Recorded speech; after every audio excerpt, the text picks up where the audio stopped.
Ash. Biz qo'shtin haqida ko'proq ma'lumotga ega bo'lishimiz kerak. Ayniqsa bu katta loyihalar deyarlilarda jarayonida nuqta farqi bor, masalan manfiy farqi bor. Qo'shtirni qo'yilishi nima bo'ladi, qo'shtirni qo'ymasa nima bo'ladi?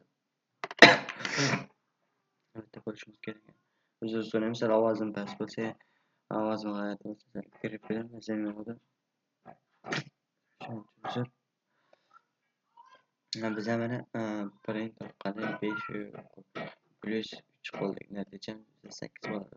Qo'shtirni shuni biz qo'shtirni ichida yozsak, bizning sonimiz 78 ga qiymatga aylanib qoladi natijamiz.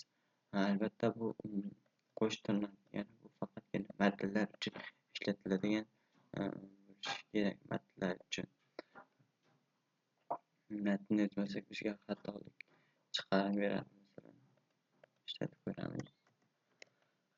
Print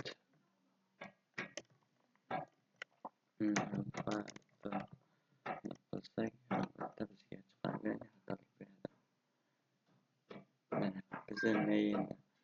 Sen modni qo'ymaysan, mana ikkita qo'shtin error beryapti senga degan narsa beradi. Qo'shtin hisobi ishlamaydi degan ma'noga chiqarib beradi. Qo'shtirni kiritadigan bo'lsak,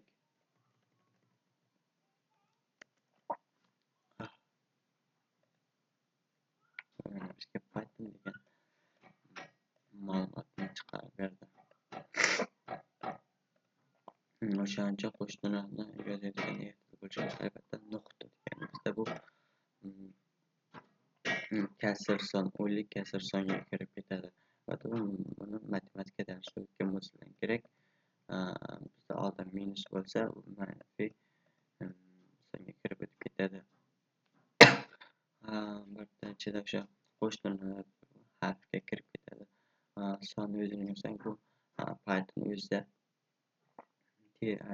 terminlarda bu sonni o'zi kelyapti. Bu son turiga kiradi, aniqlaydi. Qo'shtirnoqlarsa ayda terminlarda bu qo'shtirnoq yoziladi. Bu bizda harfga kirib ketadi. Buni biz chiqarib berishimiz kerak deb print o'sha bizdan kerak ekranga chiqarish buyrug'i. Shuni bilib oldik. Albatta eng kerak narsalardan biri qo'shtirnoqni ishlatishni bilish kerak. Ichida son yozilsa, bu harf turiga kirib ketadi. Sonni o'ziga bo'lib ketsa, bu son qiymatiga kirib o'tib ketadi. Albatta bizda nuqta o'nlik kasr sonlar oltin manfiy bo'lib ketsa, bu manfiy bilan hisoblanadigan ma'lumot turlariga hisoblanib kirib ketadi. Shu yetadi.